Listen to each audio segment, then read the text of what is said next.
Jai Jai Sri Chaitanya Jai Nityananda. Jai Advaita Chandra Jai Gaura Bhakta Vrinda. Jai Jai Sri Chaitanya Jai Nityananda. Jai Advaita Chandra Jai Gaura Bhakta Vrinda. Jai Jai Sri Chaitanya Jai Nityananda. Jai Advaita Chandra Jai Gaura Bhakta Vrinda. Reading from Sri Chaitanya Charitamrita, Adi Lila, Part 1, Chapter 4, entitled The Confidential Reasons for the Lord's Appearance. And today we are reading text. Which one? 60, 61. It's a big group coming. Okay, let's see.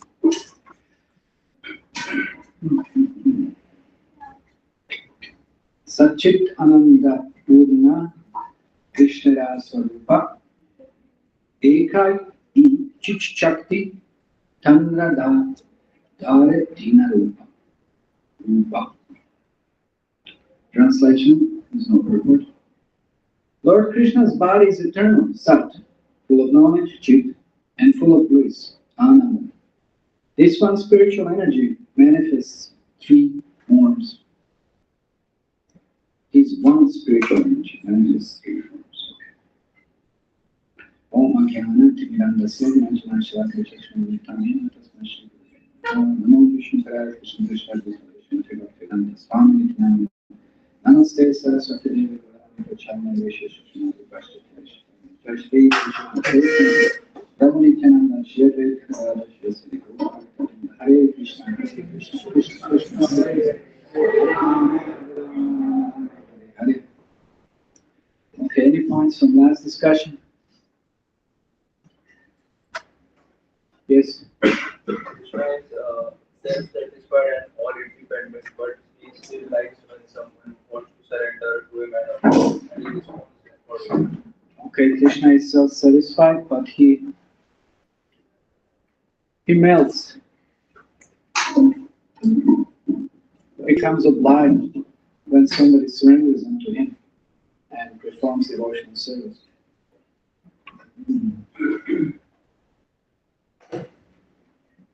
I guess everyone can, to some extent, think of some instance. There must be at least some instance where in life somebody just did something for you out of no reason and absolutely without any expectation. It's extremely rare, but if we think hard enough, there might be such an instance. Somebody did just for some reason, maybe again some reason. There's always some reason. Usually it's Paramatma. Somebody might have become inspired, just help you in some way which you absolutely didn't expect. It might be bigger things, smaller things, whatever it might be. Somebody just does something for you. As I said, just completely unexpectedly. And that's the moment when you can have a glimpse of such a feeling that Krishna has. When devotees perform so many different types of devotional service without expecting anything from Krishna. It is so rare. It is so rare. We are very complacent in spiritual practice, and we think that yes, our spiritual practice is very advanced spiritual practice. And this is what spiritual life is, but it really is not. It isn't. We really have no experience of pure devotional service. What it means to serve absolutely without any tinge of any expectation. This is so rare. This is so rare. It is not what we generally project upon spiritual practice that if I gain certain position, if I gain certain control, if I gain certain influence, that this is the result of my great spiritual practice. Wrong, absolutely wrong. We are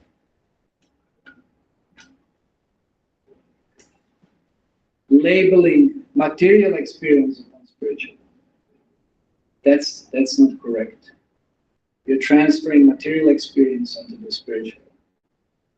Position, any kind of gain that has nothing to do with softness of the heart and greater desire to surrender to Krishna is not spiritual life, really.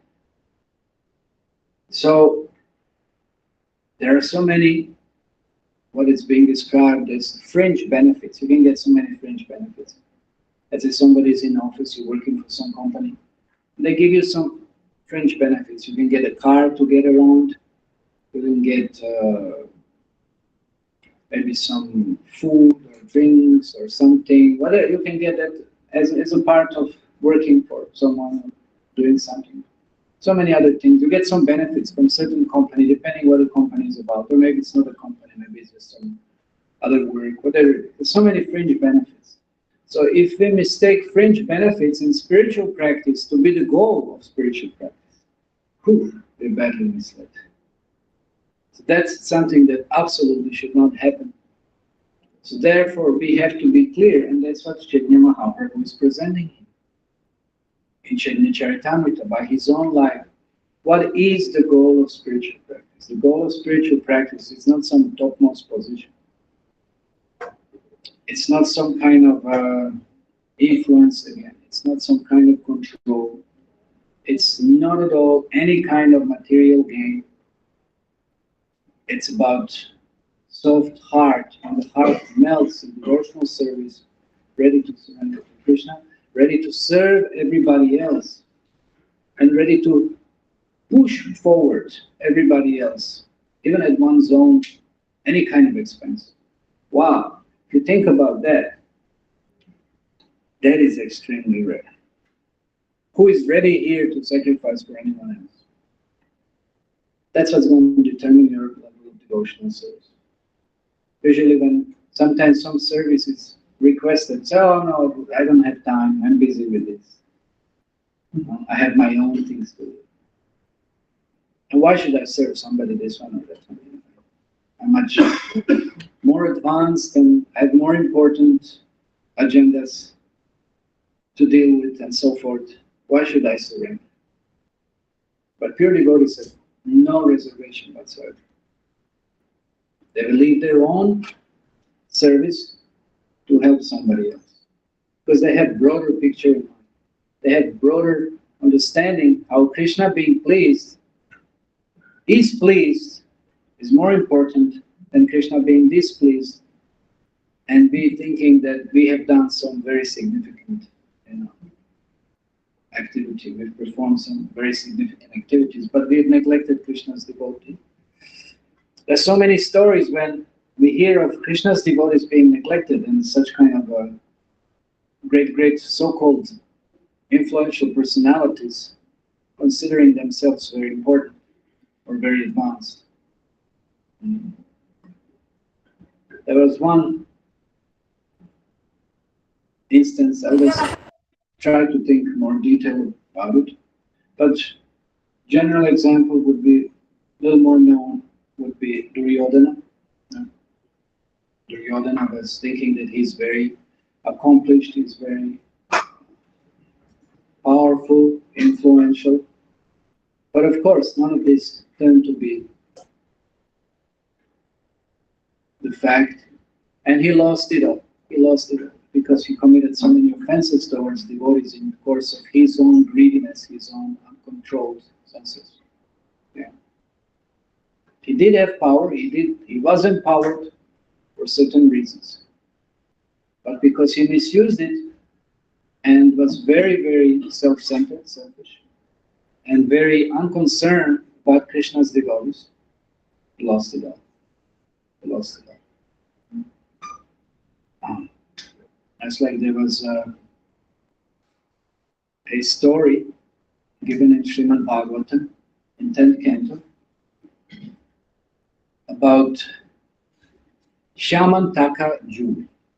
You've heard of that story? Yes. You know the story of Shamantaka Juhu? No, you don't know the story of Shamantaka Juhu. I was a father of one very, very prominent queen of Krishna. Who is the most prominent queen of Krishna? Who can say? Oh, that's a controversial subject. But who is Rukmini? Rukmini's expansion of, who knows? I want to see some hands down. Rukmini's expansion of whom?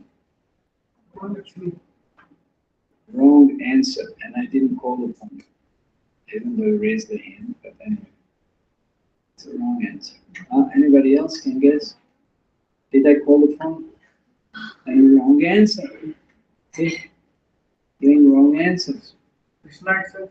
Raise your hand. That's another wrong answer.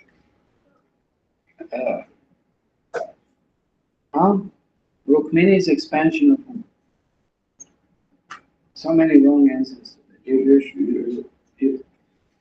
Some consequences out there. You give a wrong answer. Who is it? Rukmini expansion.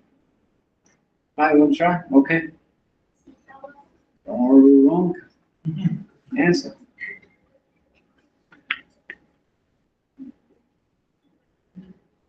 I already said that's wrong answer. Now you are banned. You're not listening. She said it. Okay, last try. Huh? You're not listening. Come here, sit here in front. Come.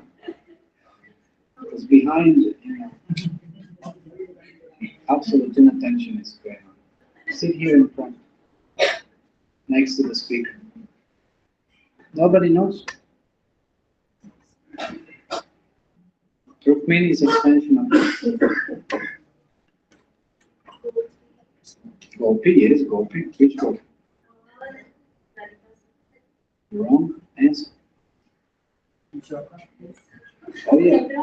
Maybe the two in line.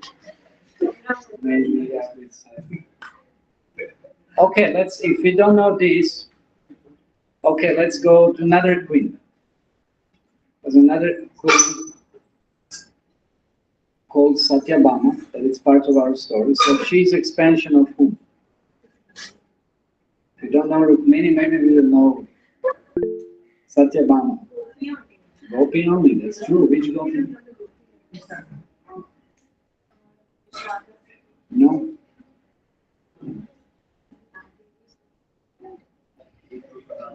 Okay, so let's not waste time. Let's review who is who. So Rukmini, yes, that guess was correct. That is Rukmini's expansion of Chandrava. She's always submissive. She'll never counteract Krishna. She'll always surrender. It's like Satyabhama is expansion of Radha. Yes, she's very fiery, unsubmissive. It's just different mood that she's in. So Satyabhama's father, what was his name? Anybody knows the story of Shamantaka Juhu? Yes? No, wrong. That's Jambalati. That's part of the Shamantaka Juhu story, but that's a different thing.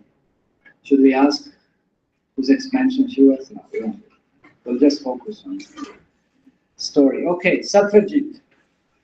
That was his name. Yes, Satyajit. So, the story, it's a very interesting story because there is one wonderful blessing that Shukadeva Goswami is giving at the end. And it's a very interesting story also for many reasons. And let's see how much we can discuss this today because we're supposed to a little bit more focus here on Krishna. And being conquered by his devotees, only his food, his opulences, and self-satisfied. But let's just divert our description here. It's for better understanding. So the story is told that Satyajit was a very great devotee of sun god. He would worship sun. And sun was very pleased with his worship, and he gave him as some kind of a sign of his wait, don't distract me. He gave him as a sign of his recognition and being pleased, he gave him this Shamantaka jewel. It's very, very powerful jewel, very effulgent jewel, very beautiful jewel. And this jewel had such a amazing potency that if it would be worshipped, this jewel would produce, acharyas explain, 78 kgs daily of gold. That's quite something, no? 78 kgs of gold daily. So if you worship that jewel, that's how much gold you would have. Where is it now?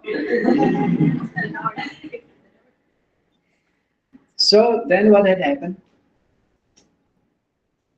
Okay, I'll have to hurry up a little bit because this story is going to take time otherwise.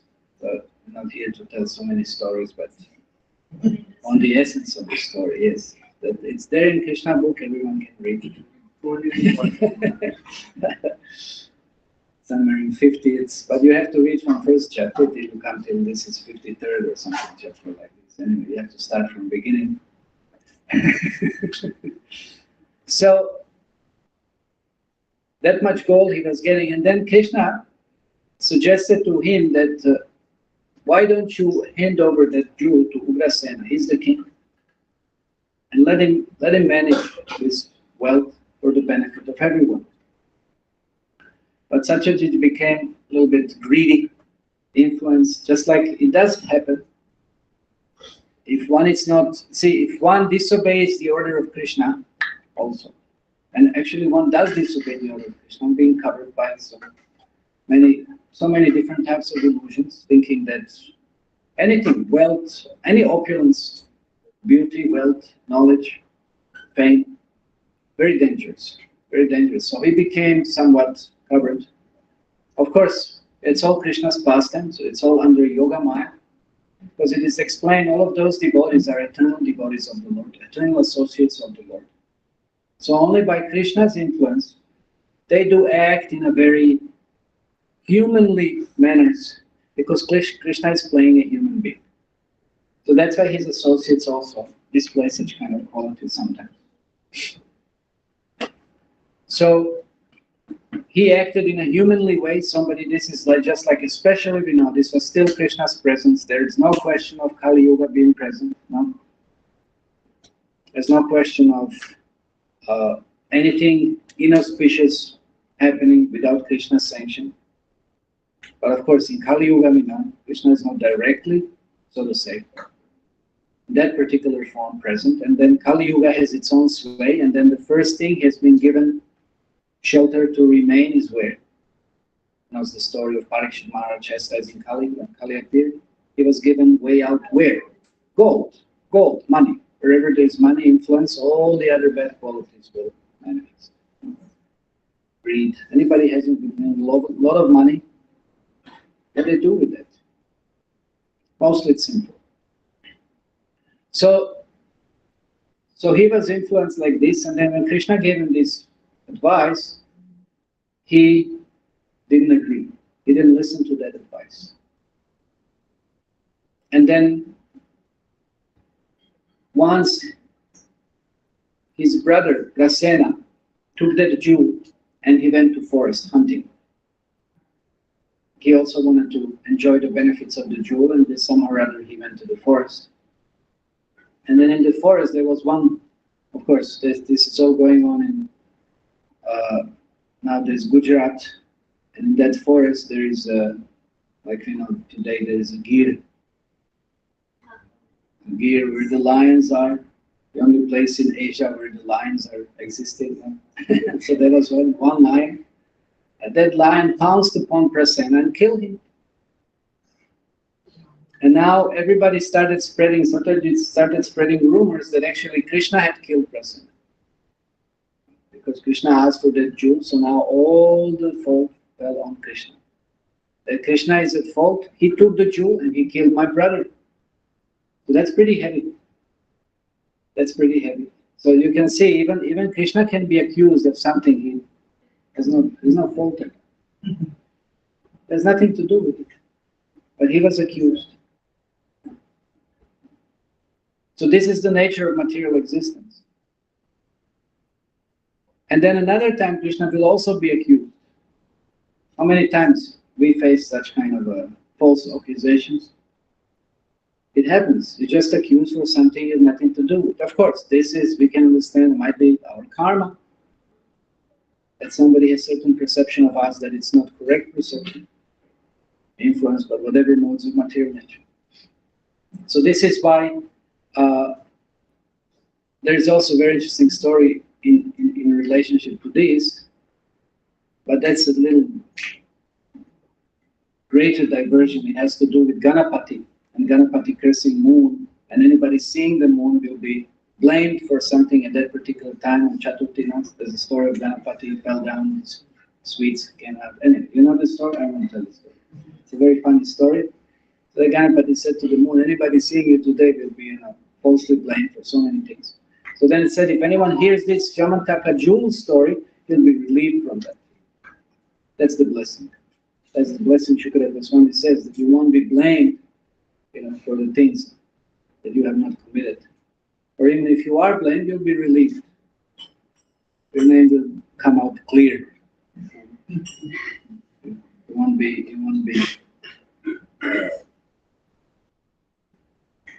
punished or blasphemed or whatever. Any other kind of reaction won't take place.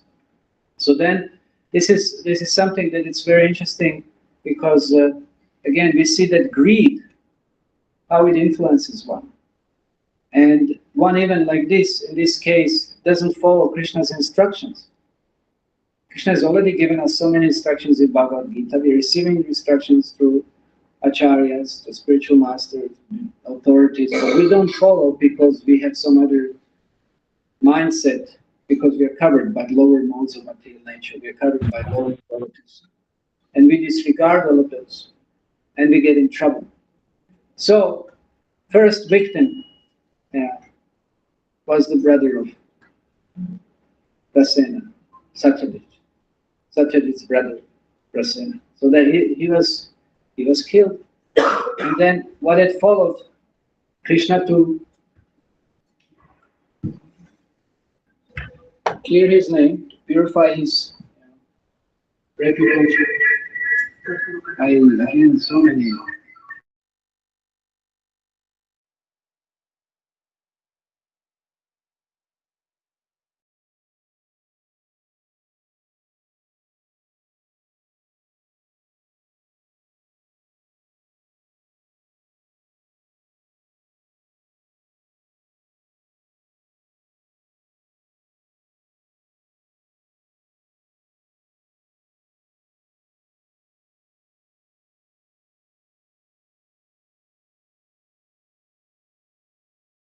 There was a little mirror. This fellow just woke up in the morning, and I just showed the mirror to that one fellow. He's also, I got scared. It's like this, a looking mirror in front of me, it's distracting me from what I'm trying to describe now.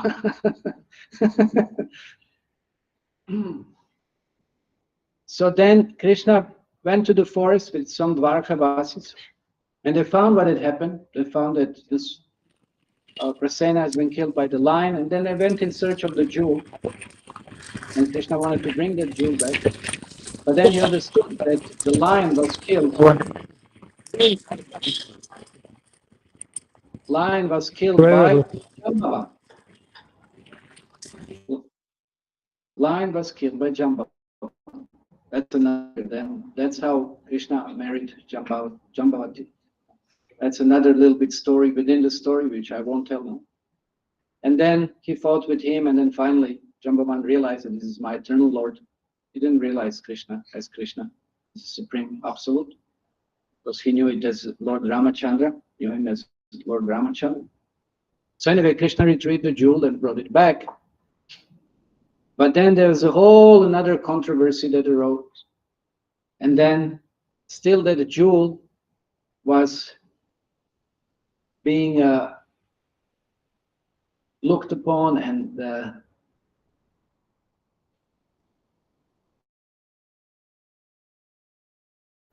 involved with, again, eternal associate of Krishna, Krishna's uncle, and he's one of the examples, of course, for different processes of bhakti, like, Shravanam, Kirtanam, Vishnu Smaranam, Pada Sevanam.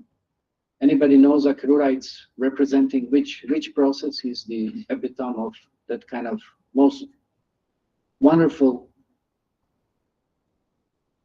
yes, prayers, yes, prayers, offering prayers. So he also became affected, and then he, along with Kritavarma, they conspired to take that jewel again for themselves. And then they incited another person to take that jewel, to steal that jewel from Satyajit and to kill Satyajit. That's the point. The jewel came back. Krishna gave the jewel back to Satyabhama's father, and to, as you said, to clear his name. But then now this person has been incited that to kill Satyabhama's father and take the jewel for himself. So this is indeed what it happened. And then again, Krishna was blamed, that Krishna is involved. And there's so many intrigues going on throughout the story. And again, Krishna had to clear the name. And then so many calamities happened in the Dwarka. So they all thought this is because, not because Krishna was away, Krishna was after that person to retrieve the jewel, to kill that person, which he did. But then he made the arrangement that because of absence of his great devotees, that this is why calamities and different kind of sufferings happen. So they all thought it's because Akrura is absent, but they didn't know he was involved with this instigating Bragg and this other murder that had happened. So 3 persons have been murdered because of this jewel. So let's see how much violence has taken place. So anyway, so that's a very interesting pastime, because it involves such kind of apparently mundane dealings, or as we said, human dealings, that Krishna is involved. But the whole lesson that we can learn from this pastime is that if one is Krishna conscious, one will not have to suffer any of the consequences. Even though he might be falsely blamed, even though one may be, subjected to different kinds of apparent sufferings. So if one is in association of the devotees, if one is thinking of Krishna, praying to Krishna, being Krishna conscious, even in the midst of any kind of difficult circumstances, one will not be affected. And then even if anything again happens as such, one will not be blamed. Ultimately, one will be cleared from any kind of false accusations in life. So that's why one has to be Krishna conscious. Because if one is not Krishna conscious, then definitely if one has certain kind of karma or something supposed to happen in one's life, that one is blamed for something, then all of this will definitely happen. All of this will definitely happen. Or even to the extent of, like just like we heard so many murders happened. It's pretty heavy. It's pretty heavy. So it's a very, very instructive. It's a very instructive pastime. So why did we start discussing this? Because again, these Krishna's devotees, even though they might be involved in so many different kind of intrigues and so many things, that's because of Krishna's influence. That's Krishna's yoga maya. So they cannot be judged by us. Because again, without them, Krishna doesn't feel that pleasure of his being self-sufficient. Krishna wants to interact. And that's why we see all this uniqueness of the different pastimes that Krishna performs in comparison to so many other expansions of Krishna, their activities that they perform. This Krishna's human-like pastimes are so unique. They're so attractive. They're so dynamic. They're so adventurous. You know? There's so many things going. So they're very, very extremely attractive. And no other pastime can compare to pastimes of Lord Krishna. No other avatar can, or no other activities of any other expansion can compare to the pastimes of Krishna. So that's why Krishna appreciates his devotees very much, and he's absolutely surrendered to his devotees, because his devotees will do anything for Krishna. They're ready to do anything for Krishna. Surrender their prestige, surrender their position, surrender everything without any kind of reservation.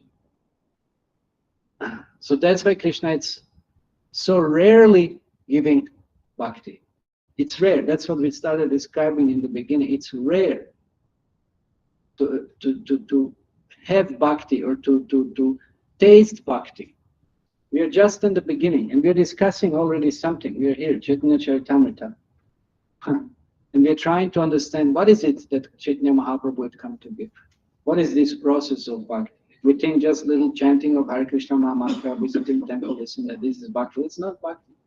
It's not bhakti. Bhakti really starts from the level of bhava. But by mercy of Narada Muni, he defines that even somebody who is in the line to take shower is also kind of considered to be pure.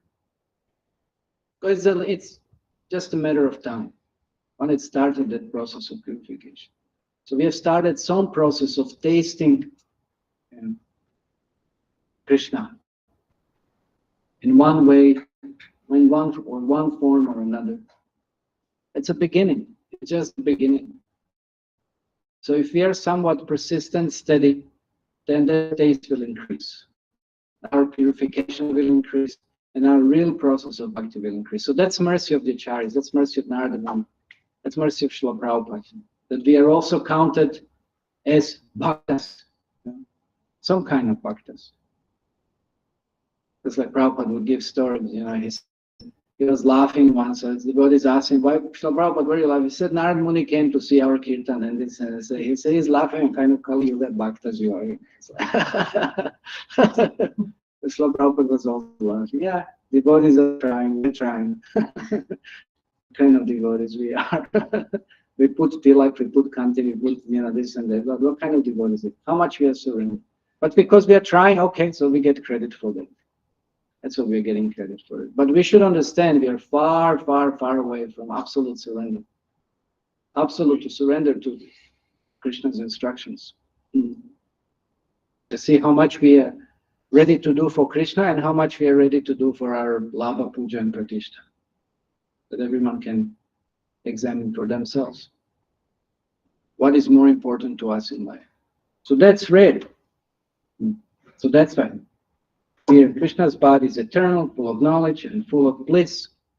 That is Krishna. Of course, our bodies are also, but we are not aware of those bodies. We are aware of this material covering, this jail that we are forced into. Of course, we forced ourselves, but we identify falsely with it. And that's why we are unable to break free from. So then it said, his one spiritual energy manifests three forms. So this is something that we discussed a little bit last time. Sandhini, Samvit, and Hladini, Krishna's energies. And we already in this past time, we mentioned that these energies are giving pleasure to Krishna in different ways or manifesting different facilities for Krishna's pastimes. So everything splits down to so many different levels. But these are primary. The primary energy, and of course, the most important, we said, Hladini energy is who? It's Srimati Radharani. She's personified pleasure potency of Krishna.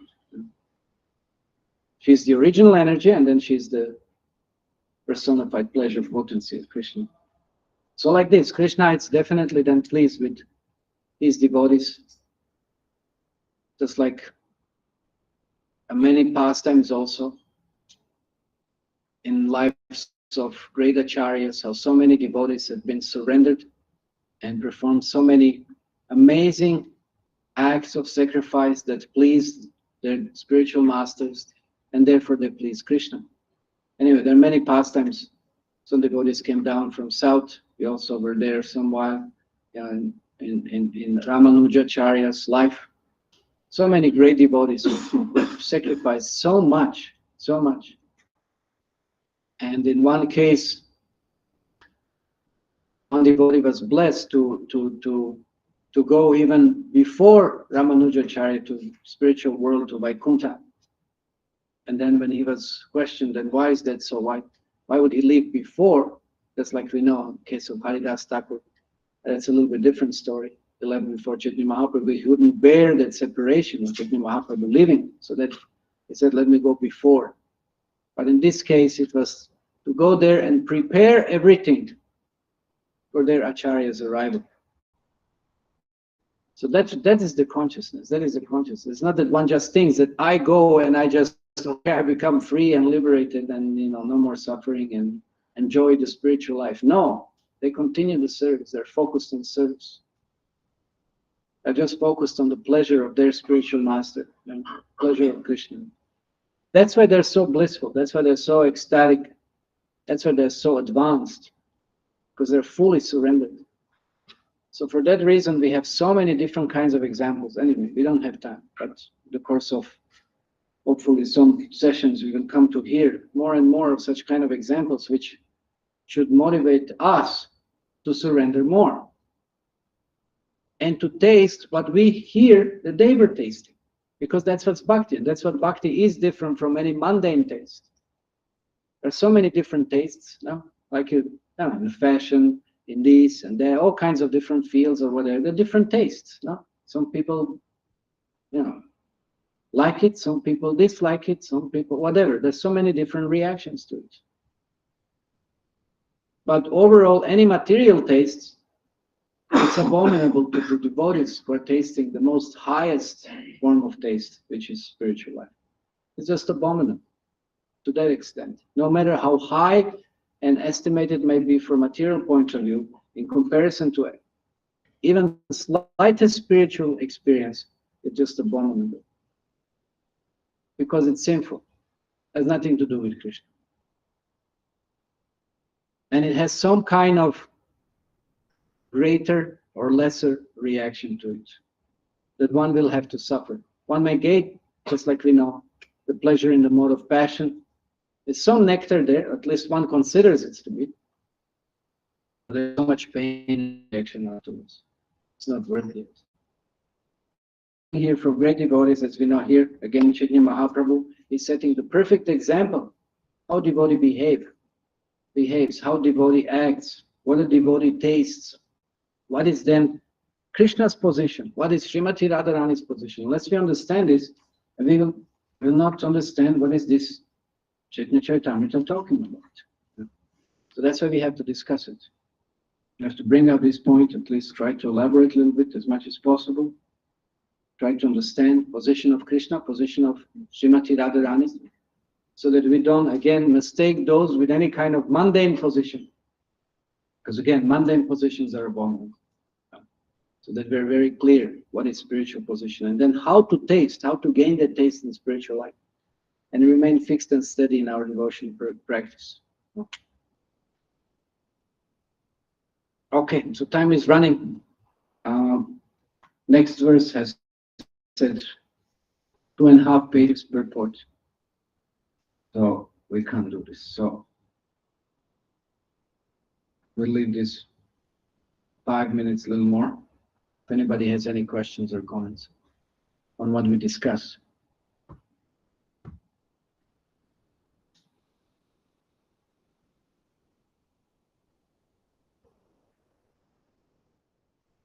Yes. Prabhuji, at the beginning only you said that to like this will be nothing but we should eradicate the pain what we are doing. Okay, without feeling what the service we are doing to Krishna, that is the top list. So now the counter of in our mind, like if we are stuck in some kind of a situation, if we are feeling some kind of danger or whatsoever, so ultimately we call to him, and he is also very envious kind of a lover, so he wants us to come to him only in whatsoever situations. So then, so many acharyas or so many uh, Prabhuji's say in the Bhagavatam classes that you should go to Krishna. You are not at the stage of anabhilashita shunyam right now. So So what did Draupadi do? call out. So was she declared a lower type of devotee or something just because she called out for Krishna in the time of danger? That's also part of the surrender, 6 principles of surrender, Sharanagati. Thinking that Krishna will protect one. No, Krishna is one's shelter. There was nothing wrong with that. So one may always seek Krishna's shelter. There's no difficulty in that. There's no blame, there's no fault in that. Because what do we do? If one is surrendered to Krishna, then one will continue being surrendered to Krishna and perform devotional service. No, it's not that Draupadi was never Krishna conscious, and then suddenly, just because she was in danger and she called out to Krishna. Even in that case, there's nothing wrong with that. And with the highest form of devotional service, but she was on the highest level of devotional service. So she called upon Krishna, and Krishna responded. No? Okay, one more question. You said that one of the Rukmini is a expansion of Chandravali in book. Chandra, my knowledge is very So good. then Sita is expansion of Gopish, and then Lakshmi's Mahalakshmi. For Mahalakshmi, there are so many other Lakshmis. This is how expansions go. But I heard that Chandravali is a kind of a competitor to Radha. Yes. So She surrender also. She surrender also, and on the other part, the greatest devotee of Krishna, she is doing competition also with God. oh, How to define her? Yeah, expansion. so Rukmini is competing with Satyabhama. Satyabhama is competing. When Rukmini got the Parijata flower, no, Satyabhama said, "I want 3."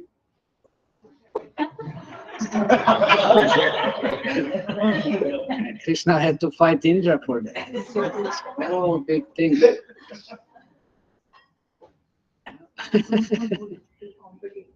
Huh? That was the mode to competition. So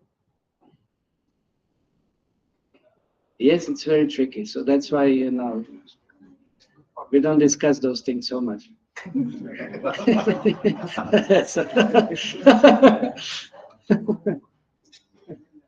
That's why each and every queen had her separate palace.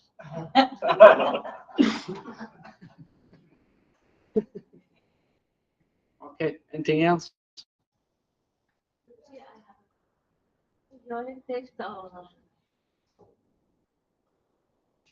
words that we did is written this spiritual energy has 3 parts. So then one is Radha Rani, what are the other 2?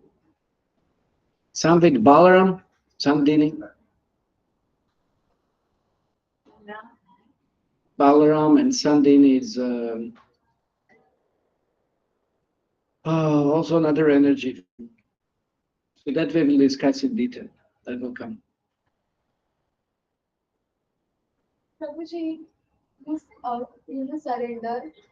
So there is one That's why you have such absolute surrender. Then circumstantial surrender. We surrender according to circumstances. or you're forced to surrender. Yeah, I am forced to surrender. But Prabhuji, I was thinking then, automatically someone cannot surrender. So in circumstantial surrender, sometimes we think we should surrender fully, just like. But there is a fear that because we are not absolutely surrendered, not surrendered absolutely, That how can we surrender? That's why until that stage of absolute surrender is certified, that's why we are still with the frame of Varnashram Dharma being situated in our position of certain type of work and ashram, no, where we serve Krishna from those kind of positions. And after we are ready for full surrender, then we can transcend this Varnashram system and just fully surrender. Until we feel that we are ready for that, and we should not give it up. As long as we are under influence of the low modes of the material nature, we shouldn't give up this Varnashram system. That's why we are situated in certain Varna and in certain ashram, and connect that to Krishna. This is our advancement. How can we increase our surrender to Krishna? How can we increase? That's why we practice, and we have spiritual master who constantly guides us and sees where we can surrender more. And there's always some kind of emphasis on increasing, and then one sees how, to which extent one can, and what can do to increase that surrender. That's why we always have to try to do little, but always say double it. So try. So has to, and usually that happens with the taste. It's so much more natural. We have so much taste for Krishna consciousness. First of all, you don't eat anywhere outside. You just take prasadam. Very simple. After that, you just don't talk any nonsense things, politics, social this. So you stop talking all this prajalpa and you just talk about Krishna.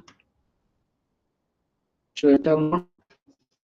And then, so like this, in your life, everything you're doing is just replaced with Krishna consciousness. So when you're fully just Krishna conscious and just like whatever you see Krishna in that, then you don't have to be bound by the process of Varnashram Dharma, because you're on the level of pretty good and high level of bhakti. So first one has to be situated in that. One has to be in firm position of this Varnashram Dharma. One has to be situated properly. This is explained in 8th canto of Srimad Bhagavatam, Gajendra Lila, no? Gajendra Lila was losing, he was caught by a crocodile. And why he was losing the battle? Because he's not properly situated. He was in the water, which is not natural environment for elephant to fight in. Losing the battle, and crocodile was becoming more stronger because that was his element. If you're not properly situated materially, and you don't know how to connect both to Krishna, it's going to be difficult in practicing spiritual life in the beginning. So that's what has to come first. Then later, when one becomes more surrendered, having more taste for Krishna consciousness and having less taste for all this Maya, which is Maya, meaning illusion, it's just absolute bewilderment and disappointment. It's practically, it's just cheating. Then when one has that realization, then it just will be more and more Krishna conscious.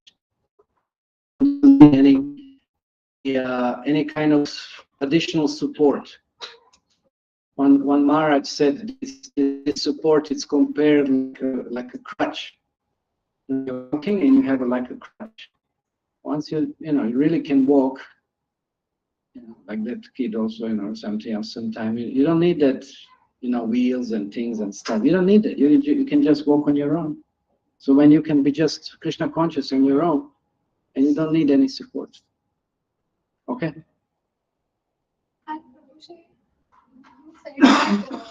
I said so many things, but now it's 9 o'clock. And I suggest we stop here, and then if you have any question, we can discuss. Because then they can start preparing for it. It's getting late. For dinner prashad. Okay. So Prabhu ki jai, Jamita ki jai, Premanand.